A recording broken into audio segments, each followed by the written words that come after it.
मेरठ के एसएसपी अविनाश पांडे के खिलाफ अब तक SC/ST एक्ट की धाराओं में केस दर्ज क्यों नहीं हुआ? क्यों योगी आदित्यनाथ की सरकार ने दलित प्रदर्शनकारियों पर अपनी जातिवादी क्रूरता करने वाले अविनाश पांडे को अब तक बर्खास्त नहीं किया? ये वो सवाल है जो अब सिर्फ यूपी की सियासत में नहीं बल्कि राष्ट्रीय बहस का मुद्दा बन गया है, क्योंकि अविनाश पांडे ने जो किया वो सिर्फ लॉ एंड ऑर्डर को मेंटेन करने वाली कार्रवाई नहीं दिखती, बल्कि कहीं ना कहीं उनकी जातिवादी सोच और मनुवादी रवैये को उजागर करती है। लोगों का कहना है कि जातिवाद क्या होता है और ये कैसे काम करता है। मेरठ से आई इस वीडियो को देखकर आप अंदाजा लगा सकते हैं। ये अफसर मेरठ का एसएसपी अविनाश पांडे है। नाम पर ध्यान दीजिए, अविनाश पांडे, जाति से ब्राह्मण, और इसके सामने जो लोग सड़क पर बैठकर धरना प्रदर्शन कर रहे हैं वो जाति से दलित हैं, जो एक दलित बेटी के लिए इंसाफ की मांग कर रहे हैं।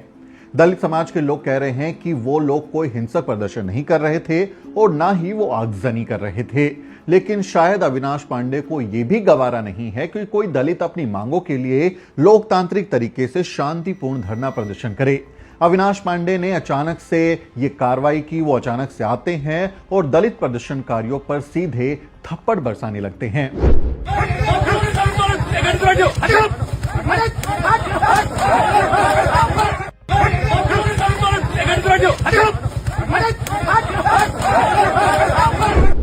अविनाश पांडे यही नहीं रुके, उन्होंने पुलिस हिरासत में लिए गए और पुलिस की गाड़ी में बैठा दिए गए दलित एक्टिविस्ट के साथ भी मारपीट की। देखिए कैसे अविनाश पांडे वैन में दाखिल हुए और दलितों के साथ बर्बरता करने लगे।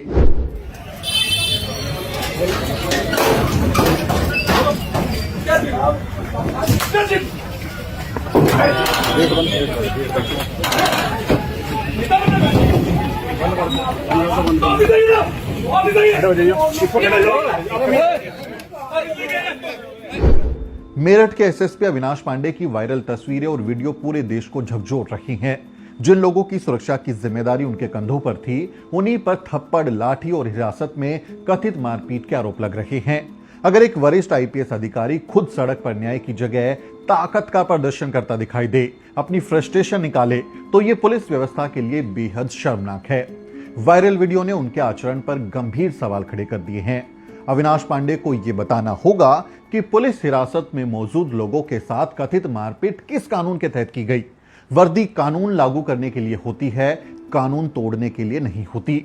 एक वायरल वीडियो में तो अविनाश पांडे को कथित रूप से अभद्र भाषा का इस्तेमाल करते हुए और यह कहते हुए सुना जा सकता है कि इन लोगों ने सड़क को गंदा कर दिया। कोई रोड जाम नहीं करेगा, खाली करिए रोड, किसी के पिताजी की रोड नहीं है, मजाक उड़ा के छोड़ दिया, पूरी रोड गंदी कर दी सालों ने। इसको नगर निगम को बोलिए, इसको साफ कराएंगे, ये कलेक्ट्रेट गेट है, मजाक चल रहा है। अब आप अंदाजा लगाइए, दलित लोग प्रदर्शन कर रहे हैं तो क्या वो सड़क को गंदा कर रहे हैं? अब दलित एक्टिविस्ट ये मांग कर रहे हैं कि ये पूरी कार्रवाई जातिवादी मानसिकता के कारण हुई है। अविनाश पांडे पर जातिवादी होने के आरोप लग रहे हैं। लोग पूछ रहे हैं कि अगर दलितों की जगह सड़क पर कोई सवर्ण जाति के लोग प्रदर्शन कर रहे होते तो क्या अविनाश पांडे का यही रवैया होता? क्या उन्हें तब भी इतना ही गुस्सा आता? क्या वो अपने सजातीय प्रदर्शनकारियों पर इस तरह की बेरहमी दिखा पाते? इस सवाल का जवाब क्या है? इसका अंदाजा अविनाश पांडे को भी है, आपको भी है और हमें भी है।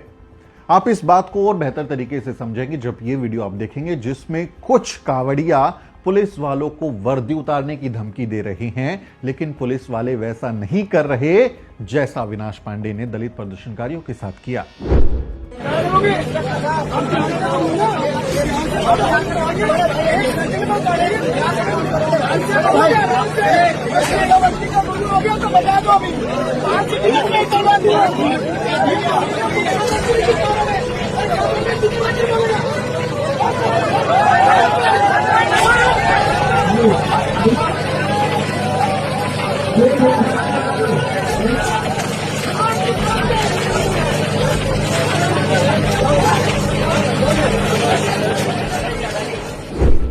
हम सब जानते हैं कि भारत एक जाति प्रधान देश है और हमारे देश में हमारी और आपकी हैसियत तय करने में जाति एक बड़ी भूमिका निभाती है। इसलिए मेरठ प्रकरण को एक केस स्टडी के रूप में भी याद रखना चाहिए कि कैसे बड़े बड़े अफसर भी जाति के अहंकार और दुर्भावना से बाहर नहीं निकल पाते। मेरठ की यह घटना याद दिलाती है कि दलितों के साथ सिस्टम भी कितना बेदर्द हो सकता है। इसलिए अब बहुत से एक्टिविस्ट मेरठ एसएसपी अविनाश पांडे के खिलाफ SC/ST एक्ट की गंभीर धाराओं में मामला दर्ज करने की मांग कर रहे हैं। लोग पूछ रहे हैं कि SC/ST एक्ट कहता है कि जब किसी दलित व्यक्ति के साथ उसकी जाति की वजह से भेदभाव किया जाए या उससे मारपीट की जाए तो वो एक गंभीर अपराध होता है। SC/ST एक्ट कहता है कि जो अफसर दलितों के हितों के खिलाफ काम करते हैं वो भी अपराधी होते हैं, वो भी अपराधी माने जाएंगे। तो फिर क्यों ना अविनाश पांडे के खिलाफ भी SC/ST एक्ट की धाराओं में केस दर्ज किया जाए और जब तक जांच पूरी नहीं होती तब तक उन्हें सस्पेंड तो किया ही जाए। यदि स्वतंत्र जांच में यह साबित होता है कि दलित प्रदर्शनकारियों के साथ उनकी जाति के कारण अत्याचार हुआ या SC/ST अत्याचार निवारण अधिनियम के प्रावधान लागू होते हैं तो किसी भी अन्य नागरिक की तरह संबंधित अधिकारियों पर भी वही कानून लागू होना चाहिए। मेरठ के SSP अविनाश पांडे के सामने आए वीडियो बेहद परेशान करने वाले हैं। जिन लोगों को पुलिस पहले ही हिरासत में ले चुकी थी उनके साथ कथित तौर पर मारपीट करते हुए दिखाई देना किसी भी पुलिस अधिकारी के लिए स्वीकार्य नहीं हो सकता। क्या हम एक पुलिस स्टेट में रह रहे हैं, क्या हम एक मिलिट्री स्टेट में रह रहे हैं या हम भारतीय संविधान से चलने वाले एक लोकतांत्रिक समाज में रह रहे हैं, इसको स्वीकार नहीं किया जा सकता। अगर कानून की रक्षा करने वाला अधिकारी ही कानून की सीमाएं लांघता हुआ दिखे तो जनता का भरोसा कैसे बचेगा। इन घटनाओं ने मेरठ पुलिस की कार्यशैली पर गंभीर सवाल खड़े कर दिए हैं। इस तरह का व्यवहार किसी पढ़े लिखे और जिम्मेदार अफसर का कैसे हो सकता है। ये तो सामंती और जातिवादी रवैया लगता है। इसलिए इस मामले पर सख्ती से जांच और कार्रवाई होनी ही चाहिए। राष्ट्रीय मानवाधिकार आयोग ने इस मामले में रिपोर्ट तलब की है। राष्ट्रीय अनुसूचित जाति आयोग को भी इस मामले में दखल देना चाहिए और अविनाश पांडे को तलब कर उनसे जवाब मांगना चाहिए और उन पर कार्रवाई करनी चाहिए। अब इस मामले में दलित नेता भी एक्टिव हो गए हैं। बहुजन समाज पार्टी की मुखिया बहन कुमारी मायावती ने दलितों को नसीहत दी है कि उन्हें सड़क पर उतरने की जगह सत्ता की मास्टर चाबी अपने हाथ में लेनी चाहिए। बाबा साहब अपने लोगों को सलाह के तौर पर ये भी कहते रहे हैं कि इन्हें किसी भी मामले में अपने ऊपर होने वाली जुल्म जाति के विरुद्ध लड़ाई कानून को अपने हाथ में लेकर नहीं बल्कि कानून के दायरे में रहकर करना है। संघर्ष आदि भी कानूनी दायरे के अंदर रहकर ही करना है और यदि मामला अदालत में जाता है और निचली अदालत में इंसाफ नहीं मिलने पर फिर इनको आगे सर्वोच्च अदालत में जाना चाहिए। ये सब व्यवस्था भारतीय संविधान में है, ना कि इसके लिए जिला मेरठ, जिला सहारनपुर, जिला प्रयागराज व जिला हरदोई आदि की तरह तथा आए दिन देश के अन्य राज्यों में भी सड़कों पर उतरना है। और जो भी ऐसे संगठन व पार्टियां आदि अपने संकीर्ण राजनीतिक स्वार्थ के लिए इन वर्गों के दुखी व पीड़ित लोगों को भड़काकर व गुमराह करके उन्हें सड़कों पर उतारती हैं और करते ये हैं ये लोग, ये जो विभिन्न पार्टियां हैं, संगठन हैं, उन्हें सड़कों पर उतारती है दुखी पीड़ित लोगों को भड़काकर गुमराह करके। और करते ये हैं कि पहले ऐसे संगठन व पार्टियां हिंसा व हंगामा व सड़क जाम जैसा बवाल आदि कराती हैं और फिर उनके मुखिया मगरमच्छ की तरह आंसू बहाने के लिए घटनास्थल पर पहुंचकर अपनी राजनीतिक रोटी सेकते हैं। कई लोग बहन जी के इस बयान की आलोचना कर रहे हैं। वो कह रहे हैं कि बसपा को भी पीड़ितों के पक्ष में आना चाहिए। वहीं भीम आर्मी चीफ और लोकसभा सांसद चंद्रशेखर आजाद ने मेरठ पहुंचने की कोशिश की, लेकिन यूपी पुलिस ने उन्हें रास्ते में रोक दिया था। कौन है मालिक? कौन है वो मालिक जो कह रहा था ये सड़क किसकी है? सड़क है? कौन कह रहा था? सड़क तय करोगे आप? मालिक हो गया आप? कर्मचारी हो आप? मैं इंस्पेक्टर हूँ, इंस्पेक्टर ही रहूंगा। हाँ। मैंने आपको बता दी क्या? देखिए मैं हाथ जोड़ के बताऊँ, इंस्पेक्टर हूँ और इंस्पेक्टर ही रहूंगा। कौन मना कर रहा है कि आप इंस्पेक्टर नहीं है? कौन सा करेगा? गाड़ी कितनी निकलेगी?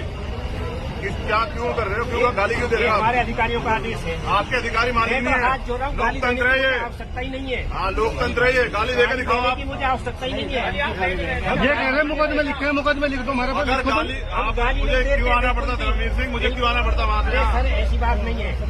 आपको तो ये आप मुझे बताओ मैं क्यों आया वहाँ से? क्योंकि आप गाली दे रहे हो। गाली बिल्कुल नहीं देते हम लोग बिल्कुल कोई बात कानून का पालन करते हैं। ये सारी बातें रिपोर्ट हो रही है। बिल्कुल रिपोर्ट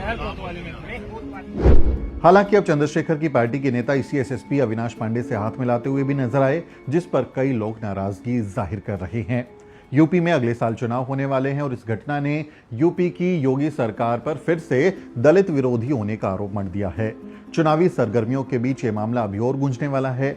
इसलिए अगर योगी आदित्यनाथ को अपनी सरकार की छवि की चिंता है तो उन्हें अविनाश पांडे पर कार्रवाई करनी होगी, और अगर वो ऐसा नहीं करते तो उन्हें दलित विरोधी ही बताया जाएगा। कुल मिलाकर इस मामले पर अब सबकी नजरें टिकी हैं, लेकिन इस मामले में भारत में दलितों की स्थिति और अफसरों के जातिवादी रवैये पर फिर से बहस छिड़ दी है। आपका इस बारे में क्या कहना है? आपको क्या लगता है कि अविनाश पांडे जातिवादी हैं या फिर वो बस अपनी ड्यूटी कर रहे थे? कमेंट करके बताएं। आपसे अपील है वीडियो को शेयर करें और द न्यूज़ वीक को सब्सक्राइब करना ना भूलें। वीडियो के अंत में आपसे एक जरूरी अपील। साथियों, अगर आपको द न्यूज़ वीक का काम पसंद है और आप चाहते हैं कि हम यूं ही अम्बेडकरवादी पत्रकारिता करते रहें, तो हमारी आर्थिक मदद जरूर करें। आप अपनी स्क्रीन पर दिखाई दे रहे इस क्यूआर कोड को स्कैन करें और न्यूज़ वीक फाउंडेशन के खाते में अपनी दान की राशि भेजें। क्यूआर कोड के अलावा आप यूपीआई के जरिए भी मदद कर सकते हैं। आप हमारी यूपीआई आईडी newsweek@yes बैंक पर भी मदद भेज सकते हैं। इसके अलावा आप हमारे अकाउंट में भी मदद भेज सकते हैं। खाते का नाम है News Week Foundation, account number है 02358800000640। IFSC कोड है YesB000235। बैंक का नाम यस बैंक है और ब्रांच है नेहरू पैलेस, दिल्ली। आप डोनेशन के एवज में इनकम टैक्स में भी छूट पा सकते हैं। डोनेशन की रसीद पाने के लिए ट्रांजैक्शन का स्क्रीनशॉट हमें भेजें। टाइप करें डोनेशन स्पेस आपका नाम और हमें 8595794224 पर व्हाट्सएप करें।